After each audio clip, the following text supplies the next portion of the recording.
And we're going to open it up to the audience for our open discussion, moderated by Bill Dollins, founder and president of Circana Systems. We will be giving the audience the capability to turn on their camera and come off mute during this session. Also, feel free to put any discussion items in the chat. And without further ado, Bill, the stage is yours. Thank you, Carrie. I'd like to say thanks to all of our presenters today. There's a lot of really informative talks and presentations. I don't know about everyone else, but my brain is kind of full. So that's a good way to spend a morning. Before we jump into questions, I just kind of wanted to touch base on some upcoming events around the region and of relevance to the region. So starting with near term, mid-May, we have the GeoInt Symposium coming up. That's actually in St. Louis, but generally is of a lot of relevance to people in our region. Closer to home, Esri's office in Vienna, Virginia is having an open house on May 22nd. There's also the monthly GeoDC meetups. They just go to meetup.com and search for GeoDC and subscribe for notifications. You'll see when those are coming up. As Maggie mentioned earlier, State of the Map US is coming up in June. The first 15 people from this event that sign up can take advantage of that discount code. And it's a great way to figure out how to engage and learn more about OpenStreetMap. And then in August, Maryland's GIS conference, TUGIS, is happening on August 6th and 7th up in Towson. And the last one I have on my list is Phosphor-G North America, as Adam Simmons mentioned earlier, November 3rd through the 5th in Reston, Virginia. So check any of those meetings out. There's lots of opportunity to engage with the community, both in person and virtually, over the next few months. So with that out of the way, we will go ahead and dive into questions. So let's see. Aaron, where should I be looking for questions from the chat? So there should be a button at the top right that has a speech bubble with a question mark. Thank you. I also see that somebody has their hand raised up at the top left. Okay. So let's go. I don't see any questions in the question panel. Okay. Okay. So if you're seeing questions in the question panel, then I might need to read them because I don't see any. So I don't see any yet, but I will tag and I will let you know when any pop up. Great. Thank you. Hey, Gurmai, welcome. Hey, Bill, thank you so much. Just to support you as backup tech support, we actually did respond to all of the questions except 2 so far directly in those, but they were not follow-on questions. So I think the next step is to open it up for anyone who's asking questions to the panelists, because there were about maybe 15 questions that came and that were relatively straightforward, and they've been answered directly in the chat. Excellent. I appreciate that. So we have someone with their hand up. So if we can bring them up to ask their question.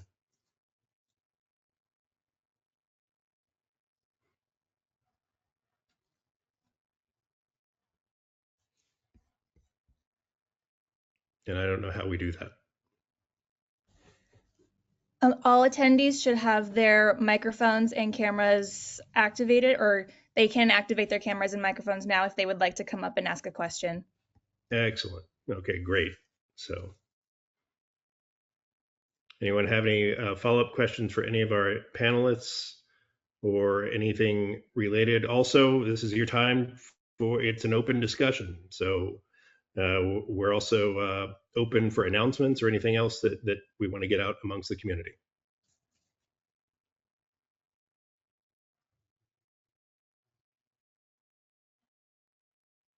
Hey, Bill, you know me, I have a ton of questions. I'm going to jump in and highlight that we have an incredible attendee list. I'm not sure, and I don't think that everyone can see who's attending aside from the panelists who can see that.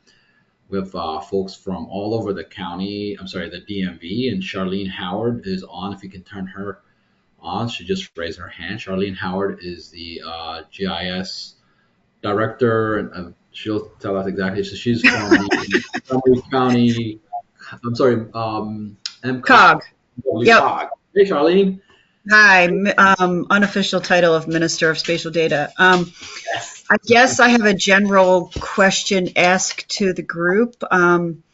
My team has been asked to start to think a little bit more about designing more accessible maps, static maps, and online maps as part of, being more compliant with ADA requirements. And we've done a little bit with some visual impairment enhancements with colors and stuff like that. So if anybody has resources that they or guidelines that they use for their online or static map products, I'd be really interested in reviewing them. It's something that we'd like to implement, at least, kind of start rolling out slowly, starting with our long range plan products at the end of the year. So I'm having my staff kind of collect resources now, and then I'd like to put together, we have a little bit of a plan, but not much of a plan. It's mostly just color guides and, suggested colors that are consistent with our branding. But, I just want to make sure we kind of develop a checklist, like, alt text when possible, nice colors, and then any other sort of standards. We're not flying blind, but we would, I'd like to get some help and resources. So I don't know if I should put my name or, contact information somewhere, or how else to ask for this. But if anybody is listening and has stuff, I'd be really excited to receive it. So thank you. Bill, you want to take the first cut? I do have some feedback on that, and then if anybody on the everyone has a video, and I know there are several cartographers who do web cartography on this chat. I don't want to name names yet, but I will. Bill, what's your initial response on that? Yeah. So one, I am not what anyone would call a capable cartographer, but I don't make pretty maps either. Yeah. I have actually, where static maps are concerned, I have actually seen some promising prototypes of using actually AI to actually describe them. So that basically point a large language model at the image of the map, ask it to read and interpret it. They generally have done a pretty good job, and then you can feed that through a speech to text. That's the high level thing that I've seen done. I haven't delved into the details of that though. Yeah, I know there was a webinar recently that had that, and maybe you're referring to that. It's like how IA can, help with your maps. So our public engagement person intended that, but she didn't have, she's like, well, I'm not sure, but I think maybe with a GIS eye, we might be able to decipher some of that. So awesome. Thank you.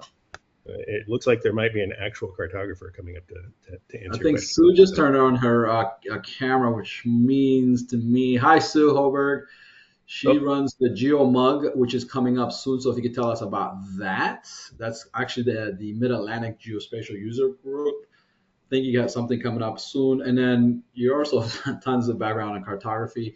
We do have two people that I've looked through the attendee list who have cartography experience in deploying that at scale. So Section 508, ADA compliance integrations.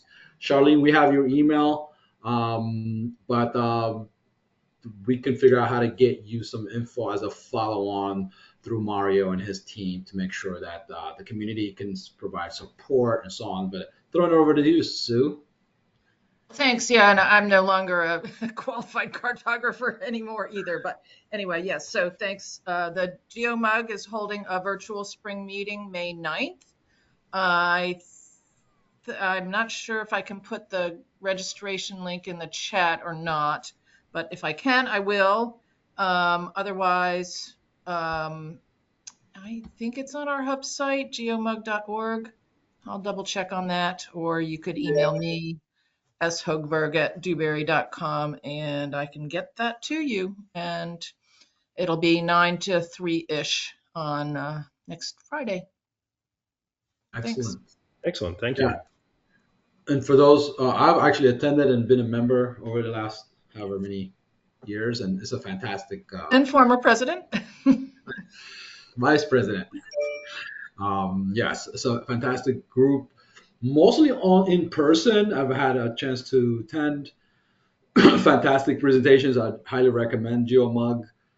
It's been mostly in person, and it rotates locations in addition to virtual. So a great complement and an opportunity for our community to present what they do. Yeah, we're doing a virtual meeting this spring. We're hoping to have an in-person meeting in the fall, probably at UMBC. Awesome. Nice. Okay, we have a hand raised, Bill. Yes, I see that. It looks like only the organizer can see who raises their hand. So Thomas Moran, apparently I'm an organizer. Apparently you are. Hey, Tom. Hey guys, I got I'm going to post it in the chat, which probably goes directly to you, but I got two things. One would be a shout out to Spatial Community on Slack. There has been some discussion there on accessibility, but mostly in context of like dynamic apps, but I think it's still pretty relevant. So I don't know, Gurmai, if you could pass that along or someone that's come up there. So if you're not a part of Spatial Community, I would suggest just Google and join. Big, consortium of all geo folks. Thank you so much for bringing that up. Spatial Community has a great GitHub repo as well as a massive Slack presence. I am one of the new administrators for the Spatial Community on Slack, so I would highly recommend joining that. Thanks for bringing that up, Thomas Moran. We can shoot that in the, there's a way to get invited into that. Just go to Spatial Community Slack and you'll find it. Just go search, use a search engine to encourage people to join that. Yeah, thank you so much, Thomas. Martha Wells is on from Spatial Focus, and she probably has some insights on here. I'm not sure if she's on driving or not, but it'd be great for her to tell us about any of the ADA 508 compliance things that she might have seen. And then Jeff Hatchard, who is a cartographer by training, does a lot of this kind of work. So either one of you feel comfortable to dive in. And Carrie Premiano, Mario, are we okay? And Barney's on. He might have dealt with that. Go ahead, Barney, to unmute and see if that's something that. Barney is the former GIS. Barney, and I last year I got some maps through the 508 compliance people at Social Security, which took me some time. And I want to give a disclaimer, which is all I cared about was getting it through the 508 compliance people. I don't really know that it helped anyone who was blind or disabled. But what I had to do was create an open data file of everything that was in the map, which was Social Security offices, of which there are thousands. And then the performance of that office was a few KPIs. So this was a machine readable data that accompanied the map and was also embedded in the website in a way by the 508 people that someone could use. Now, you'd have to listen to thousands of them if you just played them on a loop, but maybe someone also could take this and analyze it, which they certainly could have because it was machine readable data.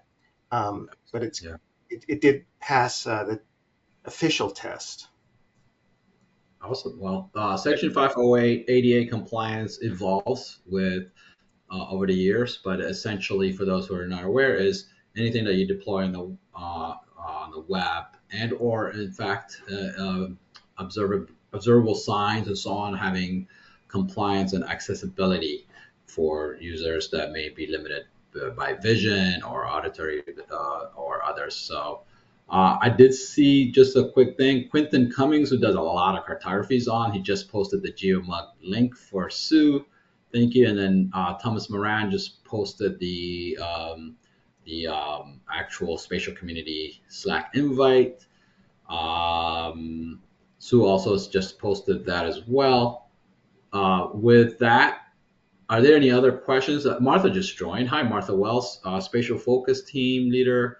You see a hand up. Hi, Martha. Yeah. Hi, Gurmai. Hi, Bill. Hi, everybody. Hi. I don't really have anything to add on the accessibility stuff. We haven't had much call for that or much issue because we're building the backside databases and so on, and our public facing stuff is pretty limited at this point. So Okay. I think But Barney's got a much better handle on it than I do. I think we want to be, as a community, provide or organize a response to get the community to provide context, additional info for the COG team led by the spatial minister Charlene Howard. I think she's off now, but that's a great, what now, right? We've got all this great tools, capabilities, and now we need to continue to evolve the accessibility. So that was a great comment. Quentin does a lot of accessibility and resilience and sustainability mapping. So I'm not sure if you're on still, Quentin. Hey. Hey, how's it going, everyone? So sorry, I'm deployed down in Florida right now. I'm doing the best I can to be able to take part, and love that you all have these events. It's really awesome. Love taking part.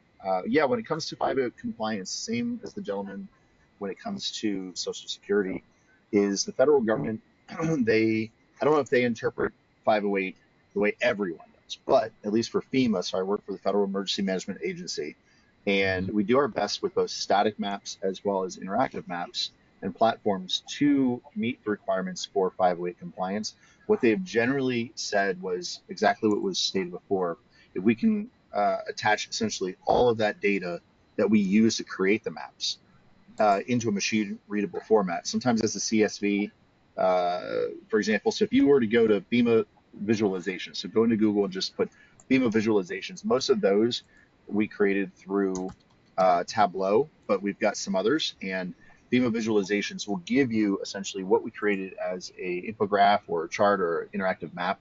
And then with that, there will always be a link to that data, or we'll link it to OpenFEMA. So also if you Google FEMA, OpenFEMA data, we have all of our data there for anyone to be able to download. And so as long as we're using 508 compliant color schemes, we're using the FEMA branding that we have for everything. And we have the accessible readable formats and the link to the raw data. They say that that is what does meet the 508 compliance issues. Well, fantastic. I just found it and posted it to the chat, and will be captured in our conversation. We might need to help create a DMV GIS working group around visualization for 508 compliance for Charlene. Hi, Elizabeth. Turn on your mic, Elizabeth Morris. Hi, yeah, I was going to add, I also have a presentation I've done with some accessibility guidelines that we did in the context of working with HHS ASPR for the treatments locator application and getting that publicly compliant. So that could be a potential future presentation and kind of the hacks we use to work around the Esri software using Experience Builder. Awesome. So Elizabeth is joining the working group for supporting COG somehow, maybe at least contributing to some of that content. Thank you so much. Bill, how are we doing with time, and what's next? We're still okay on time, and I see we have one question before we jump to that. I had a question. Somebody asked me to post the list of events that I had announced earlier. I did that. Please give me a thumbs up if you can see my response, because I'm not really sure everyone can. I have not seen it, but is that regarding the very important conversation? I think Barney just thumbed up. Great. Okay. There's an elephant in the room, which is the geospatial community, along with the rest of the DMV community, has been hard hit with a lot of restructuring, essentially layoffs, firings in the federal space. So there's a working LinkedIn group. Is that right, Bill? Yes, it is. I have the name here. If you are on LinkedIn, you can go to Geospatial and GIS Community Supporting Displaced Federal Workers. That is the full name of the LinkedIn group, and you can join that group if that is something of interest to you. And it's out there as a resource on LinkedIn. Can you say that again? Yes, it is Geospatial and GIS community supporting displaced federal workers. Yeah. So one of us actually can post that. I think I saw that on the Slack channel for this group. Yeah.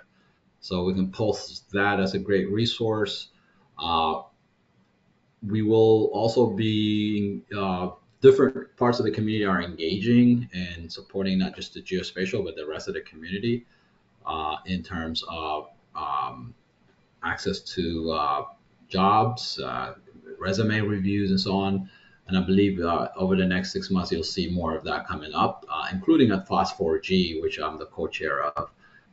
That will be a key highlight, I think. Bill, if I remember correctly, that's already in the plans. Yeah. So, so it looks like we have one more hand up. If someone has a question, they can feel free to turn on their mic and camera and ask their question. This looks like Elizabeth Morris. Is that the same hand that you had up earlier? Maybe we just need to lower that one. Yep, sorry, same hand. All done. Okay, yeah, no problem. All right, then if there are no other questions, then I think we're pretty close to wrapping up. So I would like to thank everyone for taking time out of their day and attending this event. I'm really excited about the DMV GIS series of events becoming a regular thing. I'm really happy to work with New Light and Gurmai and Mario and the team on making these happen. Please, if you have any feedback in terms of what we can do to improve these, we are always open to that. And other than that, I can turn the floor back over to Carrie and Mario, and we can start the process of wrapping up.